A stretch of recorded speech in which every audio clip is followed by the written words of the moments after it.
अजीज़ तलबा और तालिबात, Farooq foundation online school के ज़रिए यकसा नसाब के मुताबिक तालीम हासिल करें। अगर हमारी वीडियोस पसंद आएँ तो चैनल को सब्सक्राइब करें और दोस्तों के साथ शेयर करें और बेल आइकन को लाजमी दबाएं ताकि आइंदा आने वाली तालीमी वीडियोस आप हासिल कर सकें। अस्सलामुअलैकुम बच्चों, कैसे हैं आप। उम्मीद है कि आप सब अपने घरों में खैर व आफ़ियत के साथ होंगे। बच्चों, फ़ारूक फाउंडेशन ऑनलाइन स्कूल से आप मुकम्मल तालीम हासिल करके बोर्ड का इम्तिहान बराए जमातिन नहुम और दहुम बेहतर तौर पर पास कर सकते हैं। आप अपनी उम्र और तालीम के मुताबिक मज़ीद तालीम हासिल कर सकते हैं। वालिदैन के से फ़ोन या कंप्यूटर पर हमारी वीडियोस के ज़रिए तालीम हासिल करने की दरख्वास्त करें। रोज़ाना 1 से 2 घंटे ऑनलाइन पढ़ाई करें और जब आप स्कूल जाएंगे तो आपको मज़ीद किसी मदद की ज़रूरत नहीं होगी। इस तरह पढ़ाई करके आप अपना वक्त और वालिदैन के अखराजात में बचत कर सकते हैं। ऑनलाइन स्कूल की कोई फ़ीस नहीं है। आप ज़ूम पर भी क्लासेस का फ़ायदा उठा सकते हैं। हर मज़मून की मुकम्मल तालीमी वीडियो मौजूद है। बच्चों, उम्मीद है कि आप सब इससे फ़ायदा उठाएंगे। A'udzubillahiminash-shaytanir-rajim. Bismillahir-rahmanir-rahim. Assalamualaikum students. I hope you all are doing well. So as you all know students, we had started chapter number 8 in our previous video, in which we had discussed about acids, properties of acids, uses of acids and alkalis and properties of alkalis. So in today's video we'll be starting in depth about alkalis, what are alkalis, what are the properties of alkalis, and what are the uses of the alkalis. So students, as you all know that alkalis are chemical opposites of acid. They are mixed when they are mixed with acid, they neutralizes each other's properties. Alkalis are used to neutralize acid soils. Alkalis have been used in industry for glass making, conversion of oils and fats into soaps, and for dyeing clothes.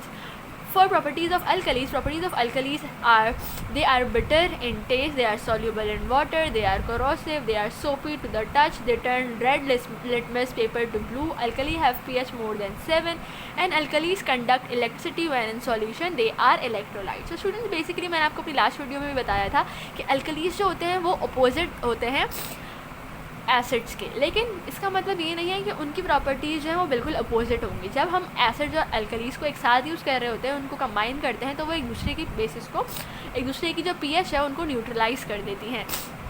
सो कुछ भी ज़्यादा basic नहीं रहता और कुछ भी ज़्यादा acidic नहीं रहता। सो अल्कलीज भी जो होते हैं वो करोसिव होते हैं, वो चीज़ों को गला सड़ा सकते हैं, डैमेज कॉज कर सकते हैं, क्योंकि ये जो है वो टेस्ट में बिटर भी होते हैं और इनका पीएच जो है वो 7 से ज़्यादा भी होता है। तो इसीलिए हमें ये भी बहुत केयरफुली यूज़ करने पड़ते हैं। इसके अलावा ये लोग भी जो हैं वो इलेक्ट्रोलाइट्स होते हैं और इलेक्ट्रिसिटी कंडक्ट करते हैं सॉल्यूशन में। ये जो हैं वो सोपी टू टच होते हैं और लिटमस पेपर को रेड से ब्लू में चेंज कर देते हैं। So now the uses of alkali. Sodium hydroxide is used extensively in industry. It is sometimes called caustic soda and is used to make powders. Animal fats or vegetable oils are boiled with sodium hydroxide to form, for example, sodium stearate soap. Because alkalis react with fats and soil, sodium hydroxide is a useful ingredient in oven cleaners. Sodium hydroxide is also used to remove the resins from wood pulp in the manufacture of paper. So students, basically alkalis के जो uses हैं वो क्या है, कहाँ कहाँ alkalis जो है वो यूज़ हो रहे हैं। सो हाइड्रोजन ऑक्साइड जो है वो एक्सटेंसिवली यूज़ होता है इंडस्ट्रीज़ में। इसको हम लोग मोस्टली जो है कॉमनली कॉस्टिक सोडा के नाम से भी जानते हैं। ये हम लोग यूज़ करते हैं किसके लिए, मेकिंग के लिए, पाउडर्स एंड सोप के लिए। जैसे कि हम डिटर्जेंट वगैरह हम लोग घर में यूज़ कर रहे होते हैं, ब्लीच यूज़ कर रहे होते हैं या सोप यूज़ कर रहे होते हैं, ये कॉस्टिक सोडा से मिलकर बना होता है। Animal fats and vegetables are boiled with sodium hydroxide to form, for example sodium stearate. यानी कि हमारे पास जो है सोप किस तरह बन रहा है, एनिमल फैट्स और वेजिटेबल्स ऑयल्स, यानी कि एनिमल्स के फैट वेजिटेबल्स से जो ऑयल्स निकल रहा है उसको हम लोग जो है सोडियम हाइड्रोक्साइड के साथ बॉयल करते हैं, तो हमारे पास सोप बनता है जिसे हम लोग सोडियम स्टीरेट कह रहे होते हैं। Because alkalis react with fats and oil, sodium hydroxide is a useful ingredient in oven cleaner. क्योंकि अल्कलीज जो है वो रिएक्ट करते हैं फैट्स एंड ऑयल के साथ, इसीलिए सोडियम हाइड्रोक्साइड वो एक बहुत ज़्यादा यूज़फुल इंग्रेडिएंट है क्लीनिंग में ओवन्स की। क्योंकि ओवन्स वगैरह में हम लोग मोस्टली बेकिंग कर रहे होते हैं, यहाँ पे कुछ जो है वो अगर हीटअप वगैरह कर रहे होते हैं तो उसके लिए वहाँ फैट्स और ऑयल जो है वो उसके थोड़े थोड़े से स्पॉट्स जो है वो रह जाते हैं, या चिकनाई आसान अल्फाज में कहा जाए तो वो जम जाती है। तो उनकी क्लीनिंग के लिए हम सोडियम हाइड्रोक्साइड यूज़ कर लेते हैं, क्योंकि वो अल्कलीज के साथ अल्कली जो है वो रिएक्ट कर देती है फैट्स एंड ऑयल के साथ। Sodium hydroxide is also use to remove the resins from wood pulp in the manufacture of the paper. Some household bleaches contain ammonium hydroxide since it is very soluble in water. Calcium hydroxide, slaked lime, is less soluble than sodium or ammonium hydroxide. When calcium hydroxide is dissolved in water, it forms lime water. तो students household bleaches यानी कि जो घर में इस्तेमाल होने वाले bleaches होते हैं, जिनसे हम लोग मोस्टली वॉशरूम्स वगैरह जो है वो मार्बल्स वगैरह टाइल्स वगैरह अक्सर साफ़ कर रहे होते हैं, वो कंटेन करते हैं अमोनियम हाइड्रोक्साइड, क्योंकि वो सॉल्यूबल है वाटर में। कैल्शियम हाइड्रोक्साइड जिसको हम लोग जो है वो स्लेक लाइम भी कह रहे होते हैं, वो जो है वो लेस सॉल्यूबल है सोडियम अमोनियम या फिर अमोनियम हाइड्रोक्साइड से। तो इसीलिए हम लोग कैल्शियम हाइड्रोक्साइड की जगह क्या यूज़ कर रहे होते हैं, हम लोग जो है वो अमोनियम हाइड्रोक्साइड यूज़ कर रहे होते हैं। When calcium hydroxide dissolve in water it forms lime water. Calcium hydroxide को जब हम लोग वाटर में डिजॉल्व करेंगे तो वो बनाएगा lime water. So students, did you know calcium hydroxide solution commonly known as lime water is used in the laboratory to test for carbon dioxide gas। यानी कि कैल्शियम हाइड्रोक्साइड सॉल्यूशन जो है commonly हम उसको क्या कह रहे होते हैं, लाइम वाटर कह रहे होते हैं, वो यूज़ करते हैं हम लोग लेबॉर्ट्री में ताकि हम टेस्ट कर सकें कार्बन डाइऑक्साइड की गैस को। When the gas is bubbled through lime water it turns milky. और जब ये गैस जो है वो बबल्स इनके बनते हैं किसमें, थ्रू लाइम वाटर के ज़रिए, तो ये क्या हो जाता है, मिल्की हो जाते हैं। इस समय जो है वो गैस जो है वो मिल्की से नज़र आना शुरू हो जाती है और हम लोग टेस्ट कर लेते हैं कार्बन डाइऑक्साइड प्रेजेंट है। ऑफ एसिड एंड अल्कलीज, यानी कि अब हम लोग जो है वो एक साथ समझें, डिफ्रेंशिएट करके पढ़ेंगे एसिड्स एंड अल्कलीज की प्रॉपर्टीज़। एसिड जो है वो करोसिव होते हैं और यहाँ पे अल्कली जो होते हैं वो भी करोसिव होता है। स्टिकी टू टच, हम जब इसको टच करते हैं ये बहुत स्टिकी से होते हैं, चिपकने वाले होते हैं, जबकि अल्कलीज जो होते हैं वो सोपी होते हैं, स्लिपरी टू टच होते हैं। यानी कि अगर आप कभी जो है वो सोप को हाथ में लगाएं तो वो बहुत ज़्यादा जो है वो कैसा होगा, सोपी सा होगा, उसमें झाग से होंगे, तो अल्कलीज भी वैसे ही होते हैं। एसिड्स का टेस्ट हमारे पास कैसा होता है, खट्टा सा होता है, जबकि जो अल्कलीज होते हैं इसका टेस्ट हमारे पास जो है वो कड़वा होता है। अब एसिड की जो स्मेल है वो किस तरह होती है, कैन बर्न द नोज, यानी कि एसिड की जो स्मेल है वो आपकी नाक को बर्न कर सकती है, जला सकती है, उसमें जलन हो सकती है, जबकि अल्कलीज जो होते हैं यूजुअली उनकी कोई स्मेल नहीं होती। एसिड्स, सबसे मेन इंपॉर्टेंट पॉइंट जो आपने याद रखना है कि एसिड्स टर्न करता है ब्लू लिटमस पेपर को रेड में, जबकि अल्कलीज जो होते हैं सारे अल्कली मेटल्स हमारे पास रेड लिटमस पेपर को हमेशा ब्लू में कन्वर्ट करेंगे। एसिड्स की जो पीएच है ये भी सेकंड मोस्ट इंपॉर्टेंट पॉइंट है कि आपने याद रखना है। एसिड्स है वो पीएच लेस देन 7, एसिड्स की पीएच जो है वो लेस देन 7 होती है, जबकि जो अल्कलीज होते हैं उनकी पीएच मोर देन 7 होती है। Acids react with alkali to form salt and water. जब एसिड रिएक्ट करते हैं अल्कलीज के साथ तो वो फॉर्म करते हैं salt and water. When alkalis react with acid to form salt and water. ये पॉइंट इनका सेम है, जैसे कोरोजन वाला सेम था, इसी तरह एसिड हम रिएक्ट करवा लें अल्कलीज के साथ या अल्कलीज रिएक्ट करवा लें एसिड के साथ, सॉल्ट एंड वाटर ही बनेगा हमेशा। और दोनों अल्कलीज हो या एसिड हो, दोनों जो है वो इलेक्ट्रोलाइट्स हैं, क्योंकि दोनों सॉल्यूशन में इलेक्ट्रिसिटी कंडक्ट करते हैं। तो ये बहुत ज़्यादा मेन पॉइंट है जो आपने याद रखने हैं कि ये दोनों जो हैं वो करोसिव होते हैं। एसिड जो है वो स्टिकी टू टच है, जबकि अल्कलीज स्लिपरी एंड सोपी हैं। एसिड्स का टेस्ट जो है वो सॉर होता है, थोड़ा खट्टा सा होता है, जबकि बिटर होता है अल्कलीज का। एसिड्स की जो स्मेल होती है वो आपकी नोज़ को बर्न कर सकती है, जबकि अल्कलीज की कोई स्मेल नहीं होती। एसिड्स में उनका पीएच जो है वो लेस देन 7 होता है, जबकि अल्कलीज का पीएच मोर देन 7 होता है। एसिड्स कन्वर्ट करते हैं ब्लू लिटमस पेपर को रेड में, जबकि अल्कलीज कन्वर्ट करेंगे रेड लिटमस को ब्लू में। और चाहे हम एसिड्स को रिएक्ट करवाएं अल्कलीज से, अल्कलीज को रिएक्ट करवाएं एसिड से, दोनों कंडीशन में salt and water he form होंगे, और दोनों जो हैं वो इलेक्ट्रोलाइट हैं, इसीलिए वो इलेक्ट्रिसिटी कंडक्ट करते हैं in solution. Next heading is indicators and acid strength. Acids in the food we eat are weak Other acids such as the sulfuric acid used in science laboratories can be very strong. The strength of an acid is measured by its pH. Every acid contains hydrogen ions, H positive ions. The stronger the acid, the more hydrogen ions there are. The lower the pH number, the stronger the acid. The higher the pH number, the weaker the acid. So students, अब हम बात करेंगे indicators की और acid strength, यानी कि acid की strength किस पर डिपेंड कर रही है. तो acids in the food we eat are weak. जो अगर आप लोग ये सोच रहे होंगे कि हमारे फूड में भी एसिड्स हैं, हमारे बॉडी में भी एसिड्स हैं, तो फिर हमारी जो है वो बॉडी को वो या फिर स्टमक में जाकर हमारी बॉडी को वो इफ़ेक्ट क्यों नहीं कर रहे. क्योंकि जो एसिड्स हम लोग इनटेक है हमारी एसिड्स की फूड के साथ, यानी फूड में जो हम एसिड्स जो है वो खा रहे हैं, हमारे फूड में जो एसिड शामिल हैं वो वीक एसिड है. वो वीक एसिड है, इसलिए वो हमें इफ़ेक्ट नहीं कर रहे. अदर एसिड्स, वो एसिड जो फूड के अलावा वाले हम एसिड्स की बात करें तो सल्फ्यूरिक एसिड जो हम यूज़ कर रहे होते हैं साइंस लेबॉर्ट्रीज़ में, वो बहुत ज़्यादा स्ट्रॉन्ग होता है. The strength of N acid is measured. अब किसी भी एसिड की स्ट्रेंथ आप किस तरह देख सकते हैं, तो एसिड की स्ट्रेंथ डिपेंड करती है उसकी पीएच पे. हायर द पीएच तो weaker the acid. The lower the number of pH, the stronger the acid. Every acid contains, her acid contain करता है hydrogen ions, H positive ions. The stronger the acid, the more the hydrogen ions there are. जितना ज़्यादा stronger acid होगा, जितनी ज़्यादा उस जो है वो एसिडिटी होगी उसकी, उतने ही ज़्यादा हाइड्रोजन आइंस उसमें प्रेजेंट होंगे. जितना वीकर एसिड होगा उतने कम हाइड्रोजन आइंस उसमें प्रेजेंट होंगे. सो हमेशा आपने याद रखना है कि एसिड जो है उसकी जो है वो स्ट्रेंथ हमें पता चलती है उसकी पीएच से.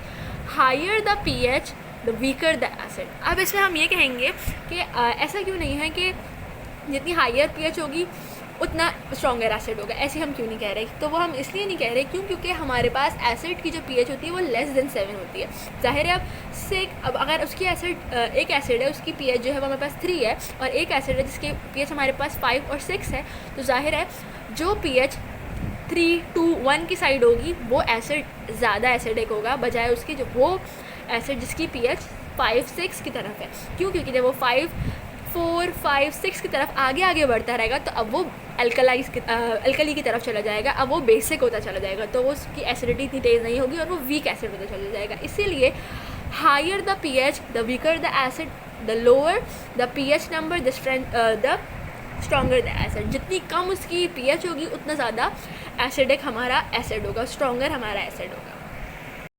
अब तक आपको एसिड और अल्कलीज वगैरह तो काफ़ी समझ में आ गए होंगे, लेकिन अब हम बात करेंगे पीएच स्केल की, क्योंकि अब हम सारी बात हो रही है कि किसी भी चीज़ की स्ट्रेंथ हम पीएच से बता रहे हैं उसकी, तो उसके लिए आपको पीएच स्केल का बताना बहुत ज़रूरी है. The pH scale shows how acidic और अल्कलाइन अ सॉल्यूशन इज़, यानी कि जो हमारा एसिड है या फिर जो बेस कोई भी अल्कलाई है वो कितना एसिडिक है और कितना बेस है. कोई भी आपको जो है वो चीज़ दे दी जाए तो हम उसको बताएंगे, आपने उसको बताना है, या फिर कोई फूड है तो उसमें आपने बताना है कि वो एसिडिक है या नहीं, अब अल्कलाइन है या नहीं, तो वो पीएच स्केल से पता चलेगा. A substance with in a pH 7 is neutral. Pure water has a pH of 7. A chemical with a pH greater than 7 is an alkali. The higher the pH, the more the alkaline the chemical is. An alkali with a pH of 14 is much stronger than an alkali with a pH 9. The pH of an acid is less than 7. So students, simple सी बात है कि किसी भी चीज़ का pH scale show कर रहा है कि वो कितनी एसिडिक है या कितनी अल्कलाइन है. अगर हम बात करें किसी भी सब्सटेंस की जिसकी पीएच जो है वो 7 है तो वो न्यूट्रल है, ना वो एसिडिक है ना वो अल्कलाइन है. और उसकी अगर एग्जांपल ली जाए तो वाटर हमारे पास जो है वो अल्कलाइन है, वो हमारे पास न्यूट्रल है, ना वो अल्कलाइन है ना वो एसिडिक है, क्योंकि वाटर की पीएच हमारे पास 7 होती है. तो आपने हमेशा याद रखना है. इसीलिए वाटर जो है वो कभी भी किसी भी किस्म की एसिडिटी कॉज नहीं करेगा आपके ब्लड में, या फिर आपको ब्लड को ज़्यादा अल्कलाइन नहीं करेगा. उसकी पीएच कम नहीं होगी, वो ज़्यादा नहीं होगी, क्योंकि वो 7 पीएच रखता है और वो न्यूट्रल है. जबकि हम लोग किसी भी केमिकल की बात करें, वो केमिकल जिसकी पीएच 7 से ज़्यादा है, 8, 9 से लेकर 14 तक है, तो हमारे पास जो पीएच, तो वो जो सब्सटेंस है वो या वो केमिकल है वो हमारे पास अल्कलाई हो जाएगा. जबकि हायर, अगर हम इसकी बात करें जिस तरह हमने एसिड में बात करी थी, higher the pH weaker the acid, lower the pH stronger the acid. इसी तरह अगर हम बात करेंगे तो हमारे पास अगर किसी भी अल्कलाई मेटल की, अल्कलाई केमिकल की पीएच जो है वो 8 हुई, 9 हुई तो वो बहुत वीक होगा. जबकि अगर उसकी बात अगर हम करें अगर उसकी pH जो है वो 13 है, 14 है, तो उस वक्त 14 तक जाने तक वो pH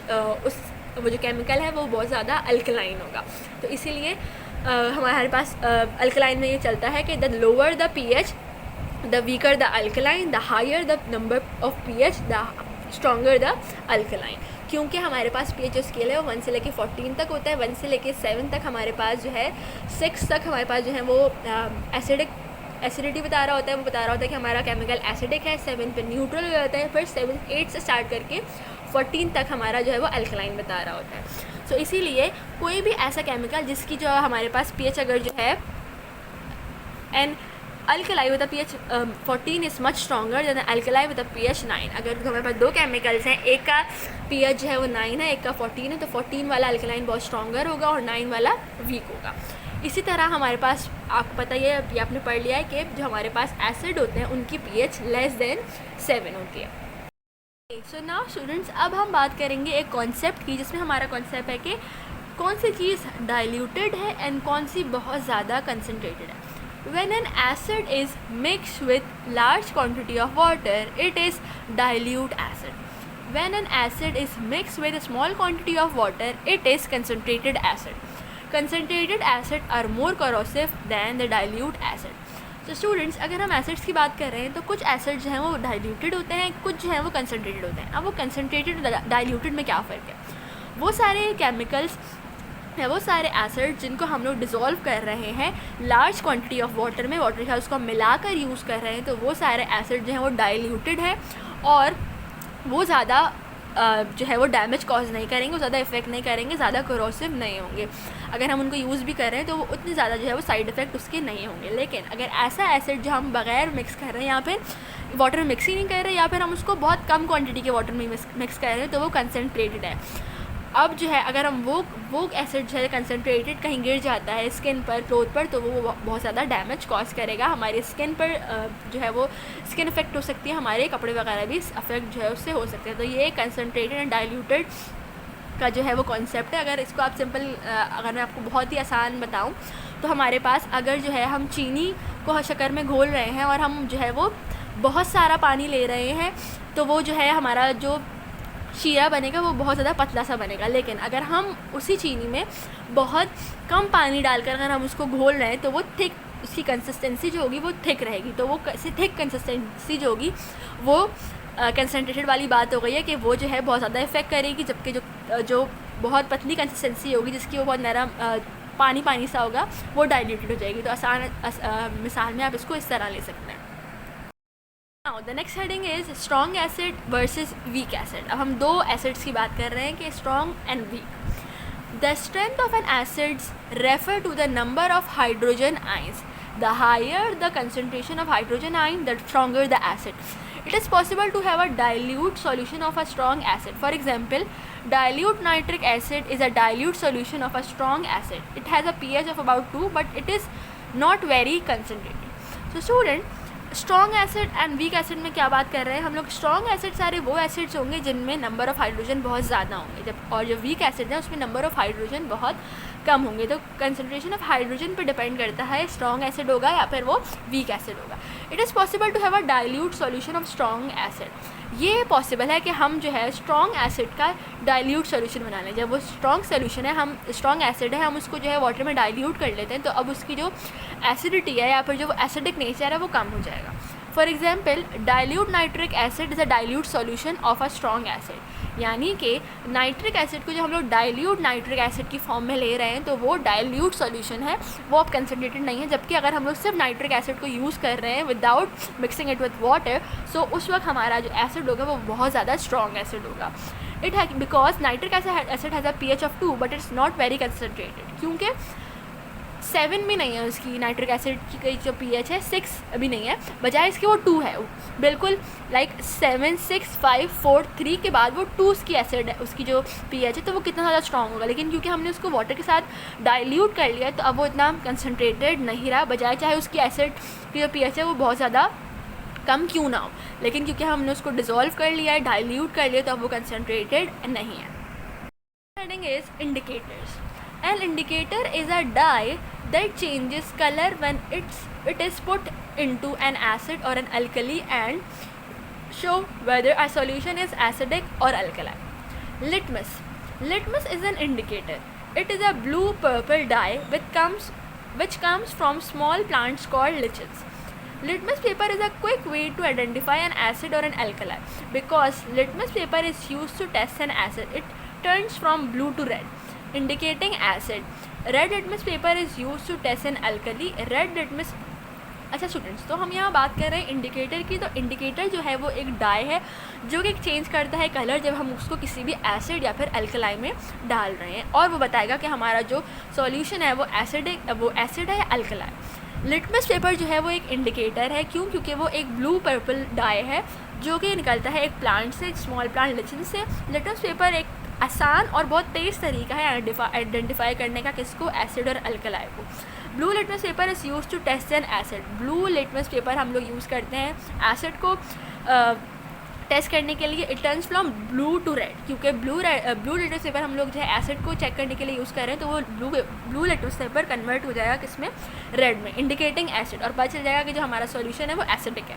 जबकि रेड लिटमस पेपर हम लोग यूज़ करते हैं अल्कलाई को टेस्ट करने के लिए। जब हम किसी सॉल्यूशन में रेड साइड डालेंगे तो रेड जो है वो फ़ौरन कन्वर्ट हो जाएगी, चेंज हो जाएगी ब्लू में, तो वो बताएगी कि जो हमारा सॉल्यूशन है वो कौन सा है? Alkali.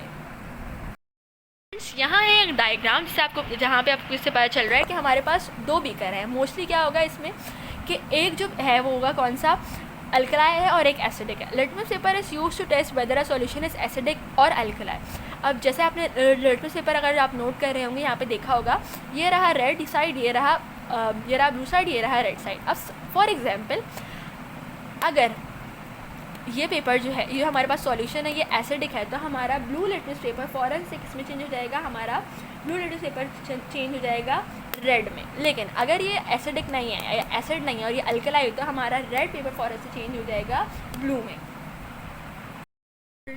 Now paper turns blue in an alkali solution, यानी कि रेड लिटमस पेपर चेंज हो जाएगा ब्लू में। In a neutral solution such as distilled water litmus does not change colour at all. So students, basically होता क्या है, जैसे कि मैंने आपको बताया, एसिड में जो है हमारा लिटमस पेपर जो है वो ब्लू से रेड में कन्वर्ट हो जाएगा, अल्कलाई में रेड से ब्लू में। लेकिन अगर हम लोग डिस्टिल्ड वाटर ले रहे हैं, हम लोग नॉर्मल एक वाटर ले रहे हैं, क्योंकि उसकी pH 7 होती है, ना वो एसिडिक होता है ना वो अल्कलाइन होता है, वो बेसिक न्यूट्रल होता है। तो वो न्यूट्रल के कंडीशन में अगर आप किसी भी बीकर में वाटर ले रहे हैं और उसमें आप लिटमस पेपर डाल रहे हैं, चाहे आप रेड साइड डाल लें चाहे आप ब्लू साइड डाल लें, वो कलर चेंज नहीं करेगा, वो न्यूट्रल ही रहेगा। क्यों? क्योंकि वो जो है न्यूट्रल है, वो बताएगा कि ना हमारा सॉल्यूशन एसिडिक है ना अल्कलाइन है। तो स्टूडेंट्स, यह हमारा कॉन्सेप्ट था सारा pH स्केल, pH और इंडिकेटर्स का। यहाँ तक हमारा आज की वीडियो थी। नेक्स्ट वीडियो में हम न्यू टॉपिक स्टार्ट करेंगे जिसका हमारा नाम है neutralization. Till then take care, Allah हाफ़िज़।